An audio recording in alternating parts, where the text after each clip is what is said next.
Seguimos en Espacio Nodo y como dijimos en el bloque principal, bueno, tenemos una entrevista telefónica en este momento con Nicolás Gauna. Él es, está en la delegación del Ministerio de Trabajo de la Provincia de Buenos Aires. Nico, buen día, ¿cómo va? Jorge, buen día para vos, para todo el equipo de la radio y para toda la audiencia. Bueno, Gracias por la invitación. muchas gracias, Nico.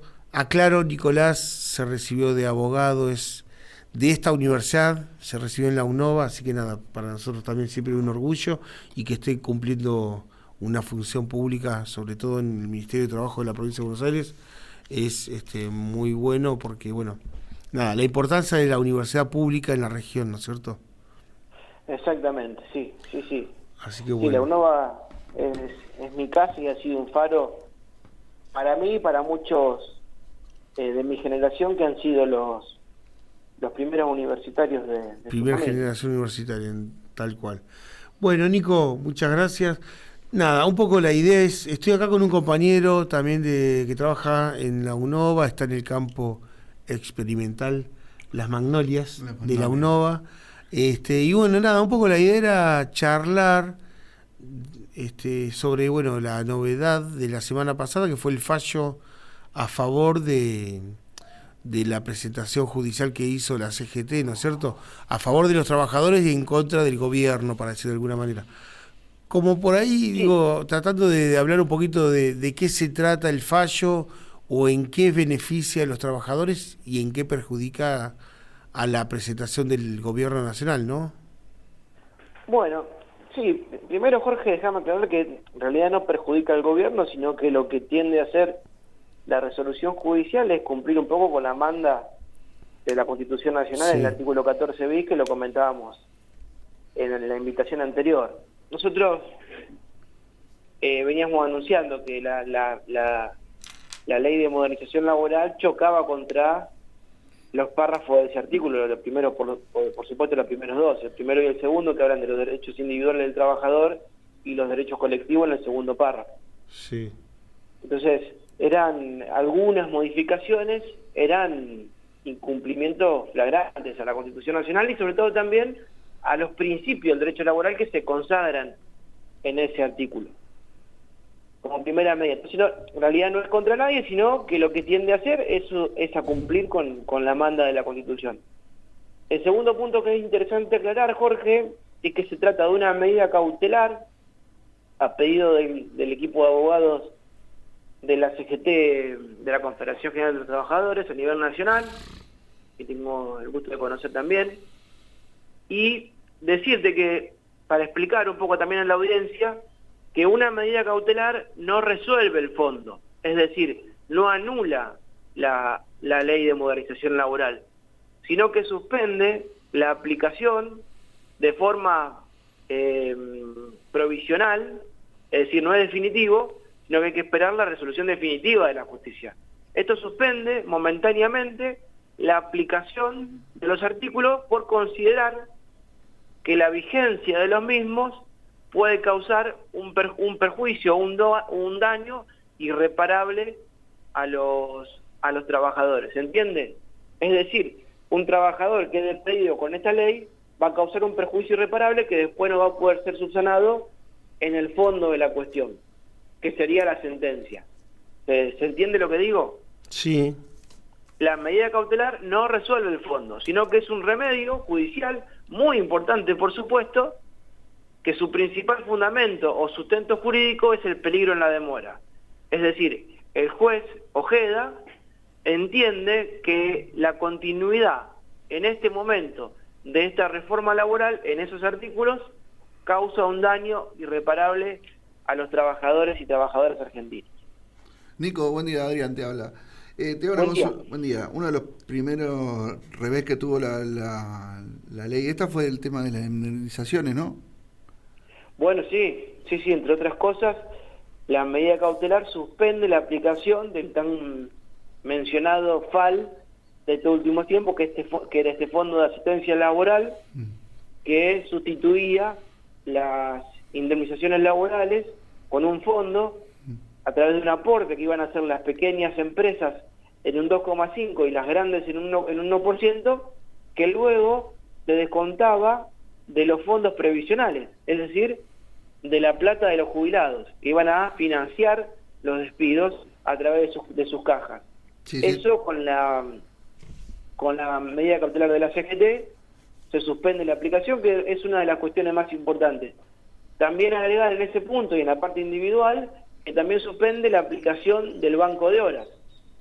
Esto que le daba una discrecionalidad al empleador de decidir la extensión de las jornadas y evitar así también el pago de las horas extras, causando una incertidumbre muy importante en lo que es el tiempo que uno está en su trabajo, y pudiendo el empleador, a través de un camuflado acuerdo entre partes, decidir la extensión de la jornada y también así un impacto directo en la remuneración. Así que eso, dentro de lo que es lo individual, son los dos puntos más importantes, entre otros, con la suspensión del concepto de salarios dinámicos, que también chocaba contra la Constitución Nacional, porque hay una manda clara que dice igual tarea, igual remuneración, sea el trabajador que sea. Entonces vemos ahí que son tres cuestiones importantísimas que suspende la medida cautelar. Sí, y después, bueno, con el tema de la huelga y eso también, de hecho huelga también se revió también en este fallo, ¿no?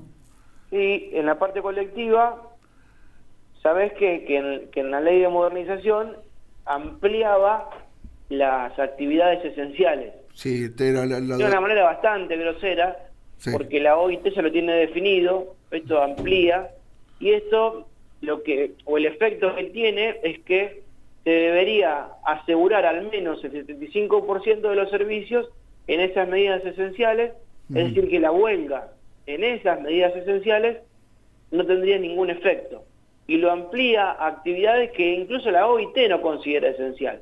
Sí. Es un concepto bastante cerrado que tiene que ver con los controladores aéreos, con el suministro de servicios esenciales como es el gas, el agua, la electricidad. Seguridad, salud. Es un término muy acotado. Sí. Esto lo ampliaba al transporte, a la educación. Sí. Y además agrega a la ley de modernización laboral lo que se conoce como actividades trascendentales, que ya ahí incorpora casi todas las actividades conveniadas de la Argentina. Sí. Y solicitaba que ante una medida de fuerza como la huelga, se asegure el 50% del servicio. Entonces, lo que se buscaba era que la huelga no tenga ningún impacto. Y la huelga, casualmente, su principal objeto es causar un impacto en el empleador que equipare las condiciones de negociación, porque si una huelga no tiene ningún perjuicio económico o efecto en la unidad productiva, no tiene ningún sentido hacerla. No existe. Entonces lo que hace la medida cautelar suspende también esas actividades esenciales, la ampliación de esas actividades esenciales y de las trascendentales, de acuerdo a lo que dice también la Constitución Nacional en el 14 bien, en el segundo párrafo. Y muy importante también mencionar en el plano colectivo que suspende la eliminación de la ultraactividad de los convenios colectivos, importantísimo también. Porque le daba facultades. Sí, pero te iba a decir, me bajaba un poquito del plano eso, ¿cómo qué sería?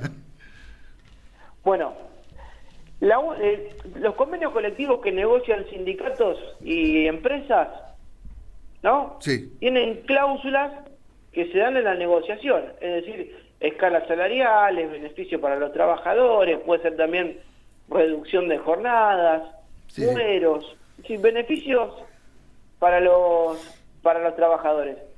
Esas cláusulas que estaban contenidas en el convenio, o que están contenidas en el convenio, una vez que se homologan, son de aplicación obligatoria para todos los trabajadores de esa actividad. De esa rama vendría a ser, sí.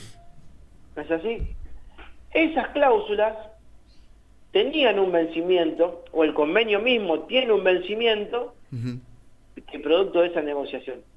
Cuando esas cláusulas vencen, seguían manteniendo su efecto hasta que se negocien nuevamente y se mejoren. Si no sucedía esa mejora, seguíamos con la esa cláusula, por aplicación de la ultraactividad, seguía teniendo vigencia. Es decir, es un reaseguro. para los trabajadores que aquellos beneficios que ya lograron no se venzan. No perderlo. ¿Entiendes? Sí, no perder lo que vos ya ganaste. Claro. Y vos me preguntarás, entonces, ¿por qué tiene fecha de vencimiento?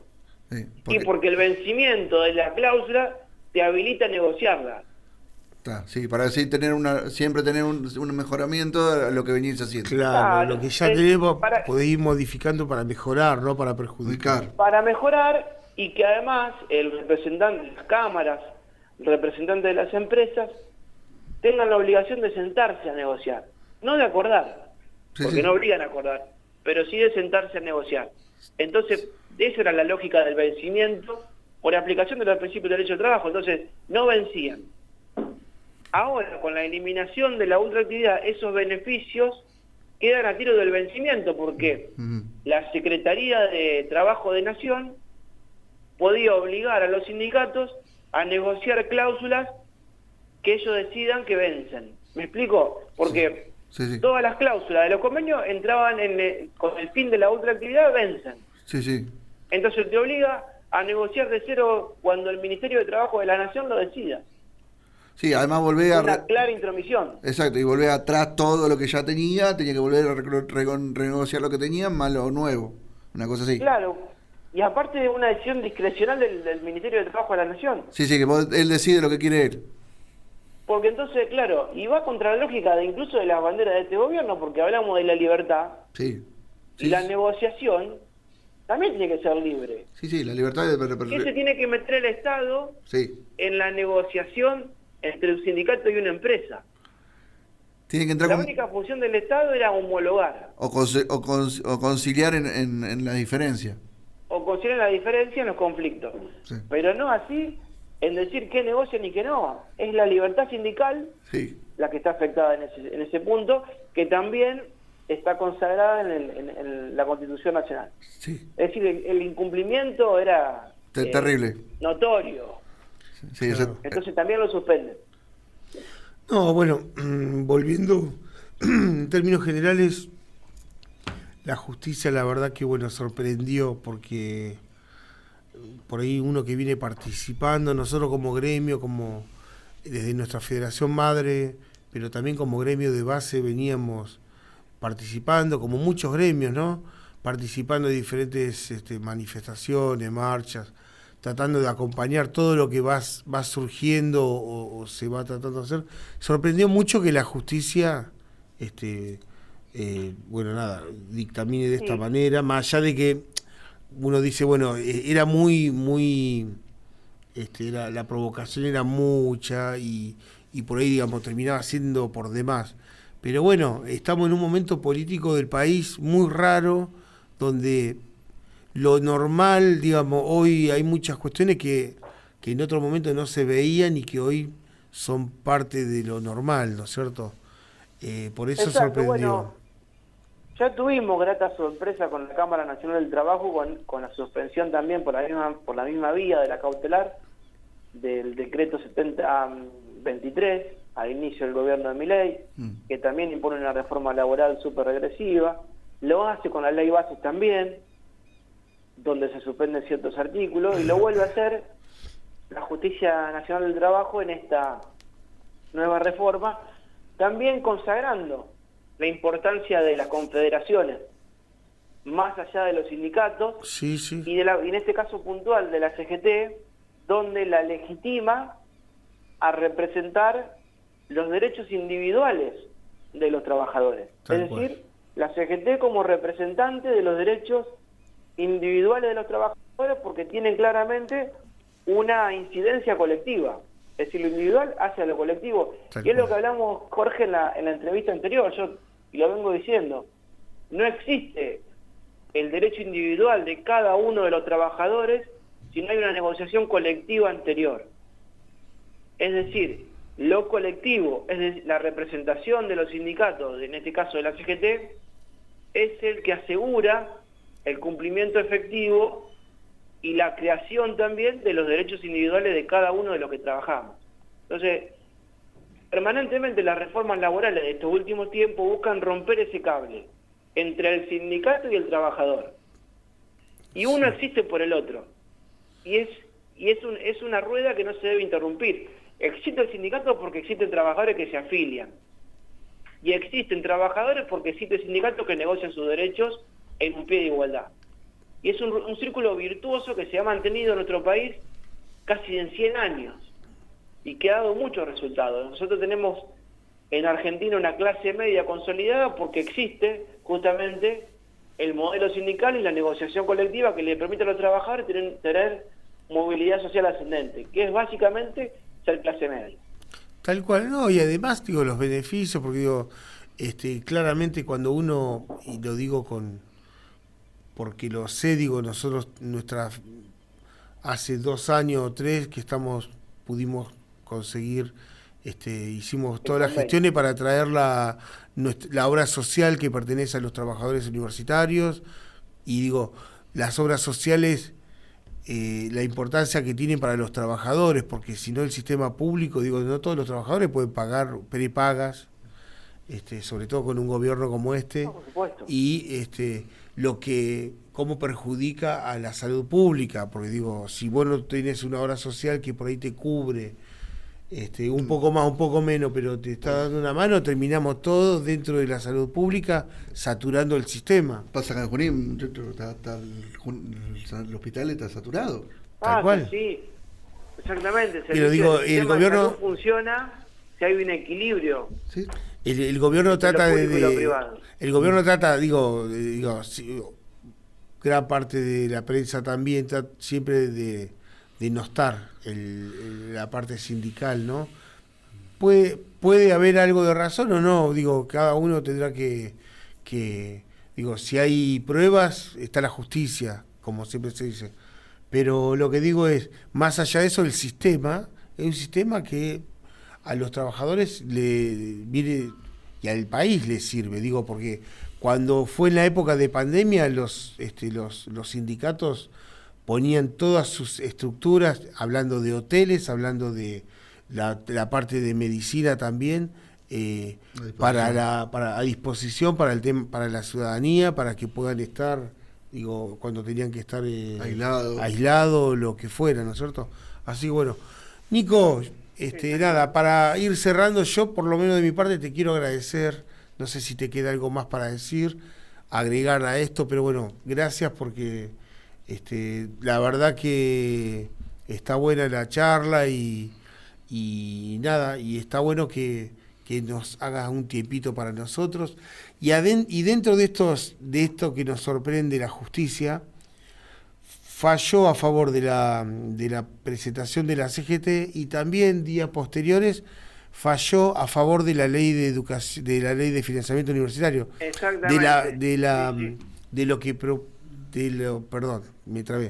De la presentación que que hicieron los rectores de todo el país, digo, para que se aplique la ley de financiamiento universitario. Por eso digo, dentro de cómo estamos viviendo en esta actualidad nacional, fueron por lo menos 2 o 3 fallos importantísimos de la justicia a favor de la sociedad, digamos.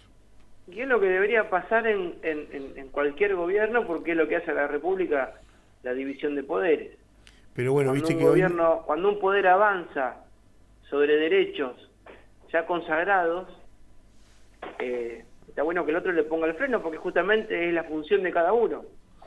Sirven de contrapesos los 3 poderes del Estado: el judicial, el legislativo y el ejecutivo. Entonces es saludable para la República y para la vida democrática que funciona así. Así que eso siempre se tiene que valorar, porque si no, cada uno viene acá y hace lo que quiere, y eso no debe pasar. Tal cual, no puede ser. Bueno, Nico, muchas gracias por atendernos, por estos minutos. Nada, agradecerte de corazón, gracias por estar, y siempre las puertas están abiertas de Espacio Nodo y de nuestro gremio Atunova, están siempre abiertas para cuando gustes y para lo que necesites, ¿sí? Bueno, es recíproco. Muchas gracias, Jorge, por tenerme en cuenta y por la invitación, a tu equipo y a toda la audiencia.